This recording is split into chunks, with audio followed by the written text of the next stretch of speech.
Hello, in this video, I'm going to take a look at an extension that I've made for Unity for handling dialogue systems.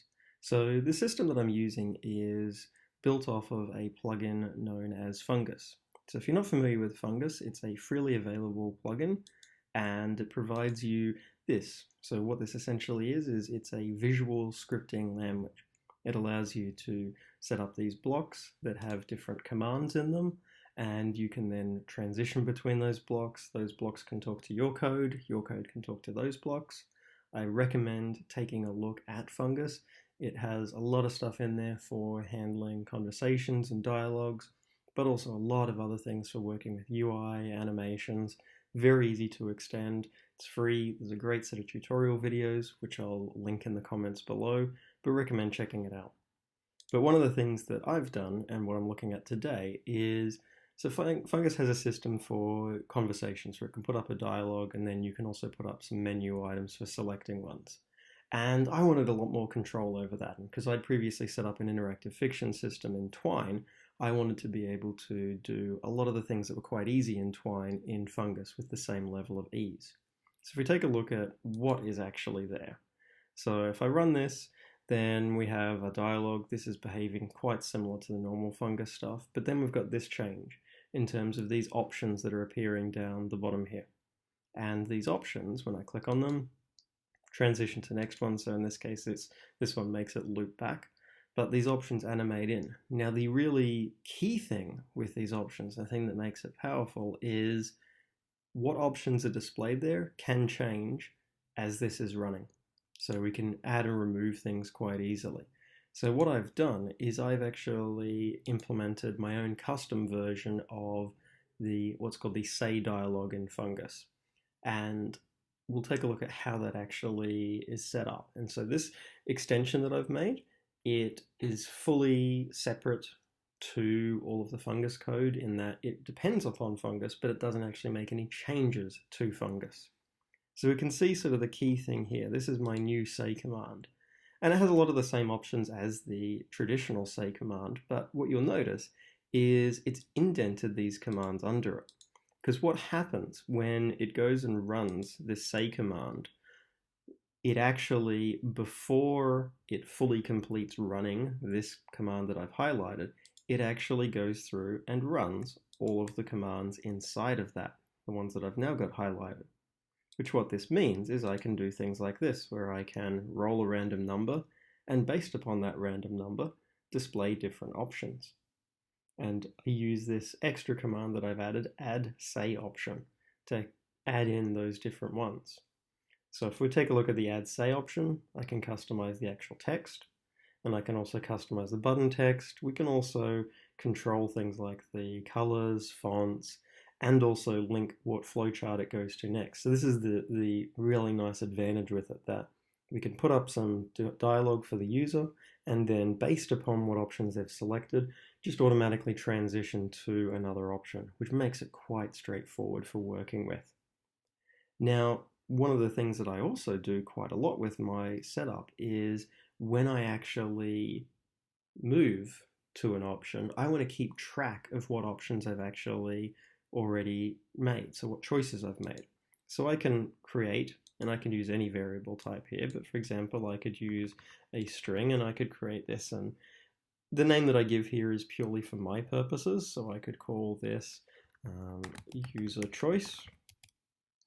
And then what I can do is in my say command here, I actually have this variable option. So I can change that variable and I can say user choice. Now when I do that, that actually adds in this extra option here within setting up these add say option commands. So what I can do is I can say, okay, if I've selected this option, then I want it to set that variable user choice to be option 1. And in this case, option 2, and then option 3. So what this allows me to do is the user can make choices, and then I have a variable set up per each choice that they've made, and I can see the full history of all of the choices that the users made while actually working with it, which makes it quite powerful for being able to set up quite dynamic conversation systems and to actually have a branching narrative. We can refer back to previous choices, and based upon those previous choices, we can customize what dialogue is displayed. Because as we can see here, only two options actually will ever get shown up on the screen here, and it's completely random what that second option will be. Now, all of this stuff is set up so that it does not depend on any changes to the Fungus code itself. It all actually lives completely separate to it, which that was not an easy thing to make it do that. That actually did require, as we can sort of see here, for things like the say command, I've got a lot of this code here is actually duplicated from the original Fungus say block. Now, that does mean that I've got this large amount of duplicated code, which is a potential problem when there are Fungus updates, in that I need to be careful that I don't miss any of those aspects with this.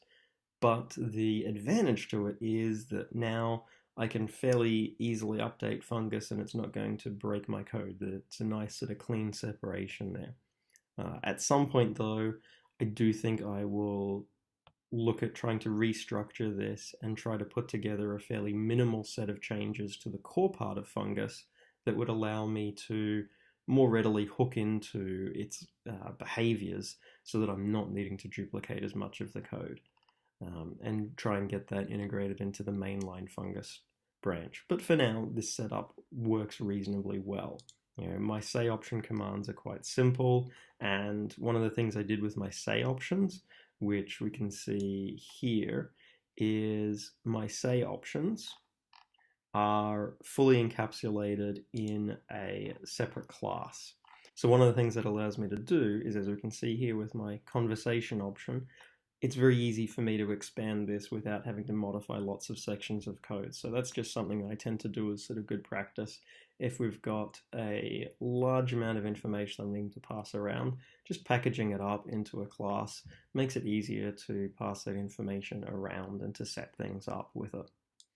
And I've got a little bit of script on each of the options that appear. Again, that largely just allows me to kick off some animations. And at the moment, the animation is that one that we saw, that one where it's flipping in, but I can easily customize that with a different animation. It's not specific to requiring that because it's handled using an actual animation setup through the Unity animation system. So it's something that it could become a fade, anything like it, that could easily be done with this. So that's what I've added in terms of for the dialogue side of things. And what I found is that it has allowed me to quite readily convert stuff from Twine over to Fungus, and it makes it sort of easier for me to visualize the flow, because one of the things I do find difficult with Twine is it's a little bit difficult to visualize the flow of where things actually are progressing. Now, I think there are some improvements that I could be making to this, and there are some ones that I'd like to.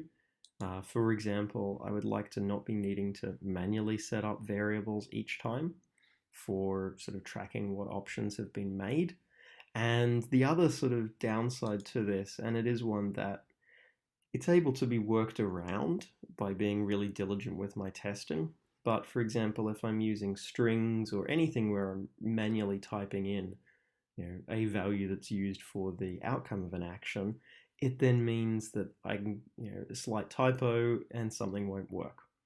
So I would like to actually, at a later point, switch this so that it's using something other than anything where I'm manually typing things in.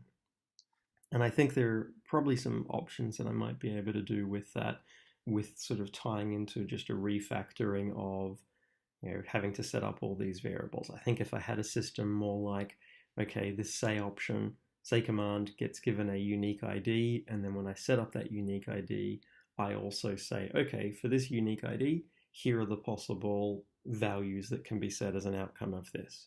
Because then that's edited in a single place, and then everywhere else can just use drop downs. And I think that will be a more robust system. And I may change to that at some point. One of the things, if I do change to that, is then I want to make sure I fairly carefully set it up so that I can just automatically convert all of what I've currently got over to that sort of system. But that's just a brief overview of one of the things that I've implemented. I'm going to be using this for a couple of games and evolving it as I go with that and refining different aspects for it. But this is what I've set up for it. If you've got any thoughts or any similar systems you've thought, or if you're actually wanting to test this out, let me know in the comments below. But until next time, bye.